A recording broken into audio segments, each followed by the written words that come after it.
না আপনি থাকেন, বলে ঘুমান কই? এখানেই ঘুমাই। আমি আচ্ছা এবার আসেন। এই লোকটা 7-8 কোটি টাকা খরচ করে বিল্ডিং একটা বানাইলো, এসি দিল, সোফা দিল, টিভি দিল, দোলনা দিল, স্লিপার দিল, কফি হাউস দিল, সব দিল, কিন্তু এ থাকে না। থাকেন আপনি। আপনি চিন্তা করছেন আল্লাহ তাদের কুকুরের মতো কামাই করে বাড়িটা বানাইছে শুধুমাত্র আপনার মতো দারোয়ানকে থাকার জন্য। এমনিতে কোনোদিন চিন্তা করি নাই। চিন্তা করবেন কেমনে? দাড়ি পাকলেই তো আর সব বুদ্ধি হয় না, কিছু বুদ্ধি কোরআনের কারণে হয়। এই চিন্তাটা তার কোনোদিন আসে নাই। আমাকে আপনি সোফায় থাকেন, কোনোদিন কল্পনা করছেন আপনি এরকম দামি সোফায় বসবেন? বলে না তো। কোনোদিন কল্পনা করছেন 2 টনের এসিতে আপনি ঘুমাইবেন? না তো। কোনোদিন কল্পনা করছেন আলিশান বাড়ি আপনি পাহারা দিবেন? বলে না তো। তো মালিক থাকে না, থাকেন আপনি। তো মালিক তো দামি না, দামি তো আপনি। আল্লাহ আপনারা রাখাইছে, আর আল্লাহ পাক তার দিয়ে বিল্ডিং বানাইছে। আল্লাহর নিজামই এটা। আপনারা মনে করছেন মাদ্রাসা এখানে আছে, এই কারিমিয়া মাদ্রাসায় যদি ছেলেটারে দেয়, ছেলেটা ভিক্ষা করবে নাকি? হ্যাঁ, ভাই তো মাগুরা। কোথায়? মাগুরা সদরে, সতিয়তপুর। অনেকে চিনেন, অনেকে চিনেন না, গোয়ালবাথা। তা আমার এলাকায় আবার চেয়ারম্যান হয়েছে এক হুজুরে, ওসমান গনি মুসাপুরি, ইসলামী আন্দোলনের থেকে হাত পাকায়। যাই হোক, কথা বলতেছি যেটা, দেখেন আমি যখন মাদ্রাসায় পড়ি, ঢাকায় ছোটবেলায় জন্ম, ঢাকায় সবকিছু ঢাকা। আমার বাবা সচিবালয়ে চাকরি করতেন, প্রায় দীর্ঘ 35-38 বছর চাকরি করছে। এখন মানুষ খালি বলে তুমি সচিবালয়ে চাকরি করে এই পোলাটারে মাদ্রাসায় দিচ্ছে, খাইবো কি? জায়গায় জায়গায় কালেকশন করবে আর খাবে, ভাত পাইবো ঠিক মতো? আমার বাপে কয় ভাত পাইলে পাক, না পাইলে না, আমার যা আছে এটা দিয়ে আজীবন চলবে। এখন যখন গাড়ি নিয়ে আমার ওই আত্মীয়দের সামনে যাই, তখন বলি আলহামদুলিল্লাহ, আল্লাহ পাক গাড়িতেও চড়াইছে, আর ভাতও আল্লাহ সামনে দেয় কম, খালি গোস্ত আর বিরিয়ানি থাকে। ঠিক না? এই যে মাদ্রাসার ছেলে, এরা গরিব হইল, আপনি মনে করতে পারেন যে এরা গরিব, এদেরকে কালেকশন, আমি কালেকশনের দিকে যাবো তো এই কারণে কালেকশনের আলোচনা করি আর কি। এখন মনে করতে পারেন যে কালেকশন করে করে এদেরকে খাওয়ায়, আমাদের জাকাত দিয়েই তো এদেরকে খাওয়ায় নাকি? তা আপনি কি মনে করছেন আপনার জাকাত যদি আমরা নেওয়া বন্ধ করি, আপনি জাকাত কারে দিবেন বলেন? আমরা যদি আপনাদের জাকাত না নেই, আপনার সম্পদ হালাল হবে না, আপনি হারাম টাকা খেয়ে মরতে হবে। কথা বলে না কেন? জাকাত খায়, মাগার আপনার মতো সুদ আর ঘুষ খায় না। ঘুষ খাননি, এটা গু খাওয়া ভালো। এটা সুদের টাকায় বাড়ি করে আবার লিখে দিয়েছে এটা আল আরাফা ব্যাংক কর্তৃক দায়বদ্ধ। বেটা এটা বাদ দিয়া এখানে লিখবেন এটা যে এটা একটা সুদের বাড়ি। কি ঠিক না? এত ঘোরা টোসা রাখা দরকার কি? বলেন যে এটা সুদের বাড়ি, সুদের টাকায় করছি, সোজা কথা। আল্লাহ একদম জাকাত খাইতে পারে, সদকা খাইতে পারে, এটা যোগ্য সে তাই খায়, যারা যোগ্য তারা খায়, আর যোগ্যরা এটা খাবে, এটা তাদের জন্য সওয়াব। আপনি যদি না দিতে পারেন তাহলে আপনার গুনাহ।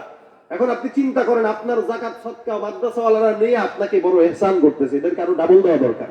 ঠিক। আমরা দাওয়াত দিই, আমরা কি পারলে আপনি দাওয়াত খান তো? দাওয়াত তো আমরাই খাওয়াই, হুজুরে তো আমরাই খাওয়াই। আপনি পারলে খান না 10 জনের বাড়িতে, দেখবো কে দেয়। দাওয়াত কি এত সহজে পাওয়া যায়? আরে কথা কয় না। রাসূল বলেন কেউ যদি দাওয়াত ছাড়া, ওই যে আমাদের দেশে বিয়ের অনুষ্ঠানে দেখবেন হুট করে দাওয়াত ছাড়া চলে যায়। রাসূল বলেন যে দাওয়াত ছাড়া গেল, ও চোর হয়ে ঢুকলো, চুরি করে বেরিয়েলো। কেমনে? বলে গোস্ত খাইছে যেটা, এটা তো তার জন্য অনুমতি ছিল না, ওইটা পেটে পড়ছে, তার মানে ও চোর। ঠিক না? আর হুজুরে যায় সম্মান, হুজুর তো আসেন, দেখবেন হুজুরের শুক্রবারের একটা ডেটও খালি নাই, সব দাওয়াত আর দাওয়াত দাওয়াত। আজকে অমুক বাড়ি, কালকে তমুক বাড়ি, পরশুদিন অমুক বাড়ি, তমুক বাড়ি, আর আপনি কেমন হুজুর খালি দাওয়াত খায়। আমি চ্যালেঞ্জ করলাম, আপনি পারলে মাসে 5টা দাওয়াত খায় দেখান, দেখি আপনারা কেটা দাওয়াত দেয়। দাওয়াত নিতে গেলে বাড়ি বাড়ি যাওয়া লাগবে, ভাই আমার একবেলা দাওয়াত দেন। আর আমাদের কাছে বলে হুজুর আমার কাছে একটু খায়, আমি ভাই টাইম নেই। কি নাই? টাইম নেই। দেখেন একটা ওলামা একরাম দেখান যে আলেম হওয়ার পরে, হাফেজ হওয়ার পরে বসে রয়েছে অযথা, চাকরি নাই, একজন দেখান নাই। পারবেন না, পারবেন না। এটা আল্লাহ পাকের শুকরিয়া। আর এমএ পাস, বিএ পাস অসংখ্য মানুষ আমাদেরকে বলে হুজুর একটা কাজ দেন, আপনাদের তো কত চাকরি টাকরি আসে। ভাই আমরা নিজেরাই তো বলে চাকরি পাই না, আপনারা আবার তুমি কেমনে? না কই হুজুরদেরকে তো বসা দেখি না। কারণ কি? কোরআন যার ভিতরে থাকবে আল্লাহ তারে না খাওয়ায় অন্তত রাখবে। এই কারণে ভাই এই সমস্ত আহলেওয়ালা ওলামা একরাম, জিকিরওয়ালা ওলামা একরামদেরকে কদর করতে শিখুন। আল্লাহ কারে কিভাবে খাওয়াবে এটা আপনিও জানেন না। আপনি কামাই করবেন কিন্তু খাওয়াবে হুজুরকে, কারণ আপনি খাইতে পারেন না, আপনার ডায়াবেটিস হয়ে রয়েছে। আপনি খাবেন কেমনি? আপনার গোস্ত নিষেধ, পেশা, ইলিশ মাছ নিষেধ, চুলকানি, কত ঝামেলা, খাইতে পারেন না। আমি চিন্তা করে খাইতে যেহেতু পারি না, হুজুরে খাওয়াই। আসলে হুজুরে সে খাওয়ায় না, আল্লাহ তারে দিয়া খাওয়ায়।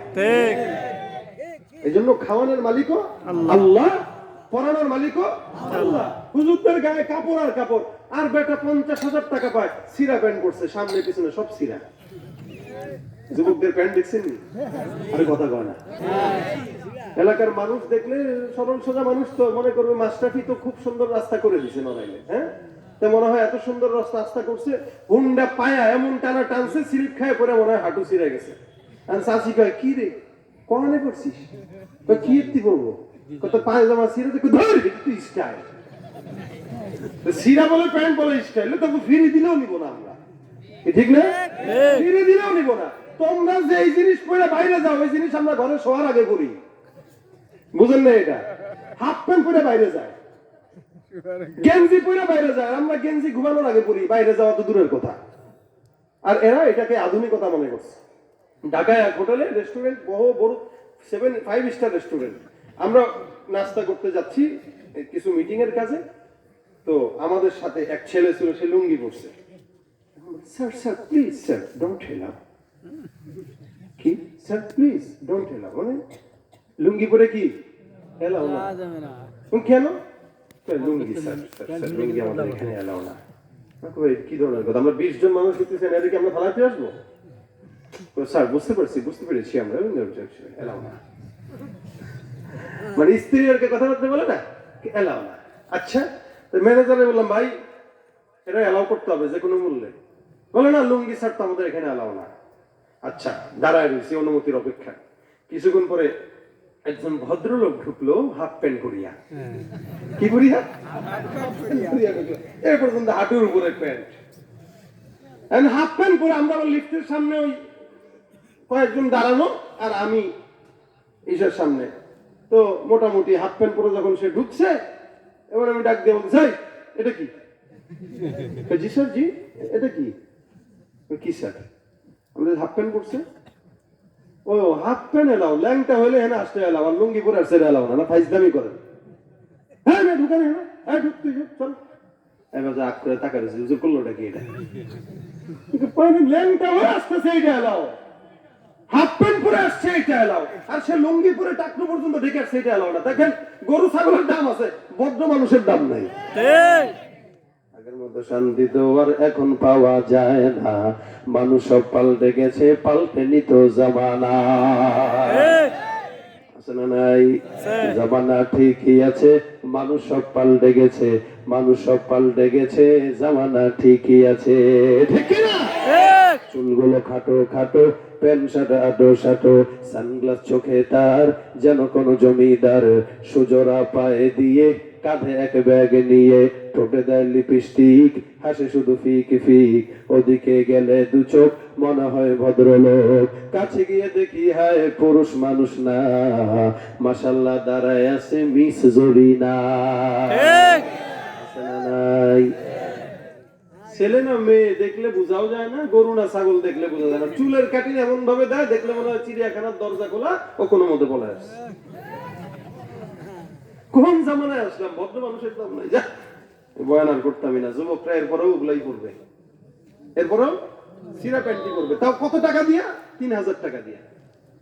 এই জিনিস ফিরে দিলেও তো আমরা করতাম না, আর 3,000 টাকা দিয়ে কিনা পড়ে। আর হুজুর টাকা নাই, কিন্তু একজন এসে বলে হুজুর আপনার একটা পাঞ্জাবি গিফট করবো।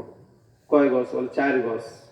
দেখেন হুজুরের টাকা না থাকলেও 4 গজ কাপড় পরে, আর তার 50,000 টাকা থাকলেও সে সিরা পায়জামা পরে। তাহলে পড়া খাওয়া সবকিছুর মালিক কে? আল্লাহ। এই জন্য কোনো চিন্তা নাই, নিশ্চিন্তে সন্তানটাকে মাদ্রাসায় দিবেন, পারবেন ইনশাআল্লাহ। নিজে আলেম হইতে পারেন নাই কিন্তু সন্তানরে বানান, নিজে আলেম হইতে পারেন নাই কিন্তু নাতিকে বানান, ভাতিজাকে বানান। সন্তান যদি কয়েকটা ডাক্তার থাকে, ইঞ্জিনিয়ার থাকে, আরেকটা যদি আলেম থাকে, দেখবেন ডাক্তার ইঞ্জিনিয়ার বছরে একদিন আপনার জন্য হুজুর আরেকটারে ভাড়া করে আয়না কান্দাবে, যে হুজুর আমার বাবা মারা গেছে, একটু দোয়া করেন, 1000 টাকা দিছি। আর হুজুর 1000 টাকার কান্না দেয়। আর যদি 5000 টাকা দেয়, হুজুর 5000 টাকার কান্না দেয়। আরে তুমি যদি নিজে দোয়া করতে তাহলে 5000 টাকা লাগতো না, দিল থেকে কান্না করতে বাবার জন্য, ঠিক না? আরেকজনের ভাড়া করে এরা যদি আমার জন্য কান্না করেন, হ্যাঁ কেমনে কান্দবে? আরেকজনের ঢোল আরেকজন পিটাইলে ঝামেলা আছে। এই কারণে নিজের সন্তানকে এই জন্য আলেম বানা, যে আপনার ইন্তেকালের পরে যেন অন্তত আপনার জন্য কবরের পাশে যায় সূরা ইয়াসিন তেলাওয়াত করতে পারে, এই মাহফিলগুলোতে এসে যেন দোয়া করতে পারে অন্তত। কবে বুঝবেন? এই জন্য মাদ্রাসা বেশি দরকার, ওলামা একরাম বেশি দরকার। জায়গায় জায়গায় মাদ্রাসা করেন। এই মাদ্রাসা রাসূল করিম সাল্লাল্লাহু আলাইহি ওয়াসাল্লামের জামানা থেকে চলে আসছে। আসহাবে সুফফারা মাদ্রাসায় পড়তো, ওই মাদ্রাসা রাসূল প্রতিষ্ঠা করছেন। তো সেখান থেকে এখনো পর্যন্ত চলে। রাসূল বলেন, হয়তো আলেম হও, না তো মুআল্লিম হও, না তো মহব্বত করো, না তো আলেমদেরকে সহযোগিতা করো, কিন্তু আলেম বিদ্বেষী হয় না, কারণ বিদ্বেষী হইছো তো আবু জাহেলের সঙ্গে জাহান্নাম হয়ে যাবে। আলেমদেরকে মহব্বত করবো কারা কারা? আল্লাহু আকবার। আল্লাহ আমাদের কবুল করুক, বলেন আমিন। আমার জান্নাত কাকা একটা দায়িত্ব দিয়েছে, এই দায়িত্ব আমি পালন করতে পারবো কিনা জানি না, কিন্তু উনি বলছে তুমি যদি বাবা একটু করো তাহলে আমার জন্য সুবিধা, কারণ তোমার পরে অনেকে আবার উঠে যাবে জোয়ানরা, কারণ জোয়ানদের খোরাক তো আমার কাছে পায়। এরা ওয়াজ শোনার জন্য আসে না, এরা ওইটা শোনার জন্য আসে, এটা আমিও জানি। এখন কিছু করার নাই। আমি কালেকশন খুব বেশি পারি না, কারণ আমার নিজের প্রতিষ্ঠান ঢাকায়, এটা আমি টাকা পয়সার অভাবে এই করোনার পরে আপাতত বন্ধ রাখছি। ইনশাআল্লাহ দোয়া করবেন, রমজানের পর আবার চালু করার ইচ্ছা করছি, আল্লাহ যেন আসান করে। কারণ আমরা নিজেদের পকেট দিয়ে মাহফিল টাফিল করে যা আছে মাদ্রাসা চালাই, আমাদের কাজই এটা। আপনাদের থেকে নেই, ওখানে দেই, আর নিজেরা চলি। বাকি এই মাদ্রাসাটা কেমনে চলবে, এটা তো আপনাদের দানেই চলবে। তো কে আছেন মাদ্রাসাটার জন্য, যেহেতু আপনার সন্তান পড়াইতে পারেন নাই, এই সন্তানগুলা পড়বে, খাবে, এদের জন্য একটু আমি 10,000 টাকা দিব, 5,000 টাকা দিব। দেখি কোন ভাইটা আছেন, ইনশাআল্লাহ আল্লাহ পাক বরকত দান করবে। আর আমার পরে তো আমার ভাই হেদায়েতুল্লাহ আজাদী সাহেব আছেন, উনি তো আরো ভালো বক্তা। আমি তো আজকে মোটামুটি দিছি আর কি, হালকা পাতলা ওয়াজ করছি। উনি গরম ওয়াজটা করবে, ওনার জন্য রেখে দিছি জায়গাটা। ইনশাআল্লাহ উনি যা আছে বাকিটা উনি আপনাদেরকে শেষ ফিনিশিং দিবে। এই কারণে উনি আসার আগ পর্যন্ত আপনারা যতটুকু পারেন, কোন ভাই আছেন মাদ্রাসার জন্য 5,000, 10,000 অথবা 1,000 টাকার নোট 30 জন দিবেন, 30টা কোরআনের পারা অনুযায়ী। কে কে আছেন একটু হাত তুলেন, যে 30 পারায় কোরআন আমি 1,000 টাকা করে একটা পারার সওয়াব যেন আল্লাহ পাক আমার মা বাবার কবরে দেয়, অথবা ময় মুরব্বী যারা আছে এদেরকে সুস্থতার জন্য সদকা দিয়া দিলাম, আল্লাহ পাক যেন কবুল করে। কোন ভাই আছেন একটু হাতটা উঠান। কোন ভাই আছেন 1,000 টাকার সবচেয়ে বড় নোটটা আমি মাদ্রাসার জন্য দেব, একটু নামটা লেখাইলাম। কি নাম? মাশাআল্লাহ। দুইজন কে লিখবে? কই আসতেছে? নাম কি বলেন দুইজনের?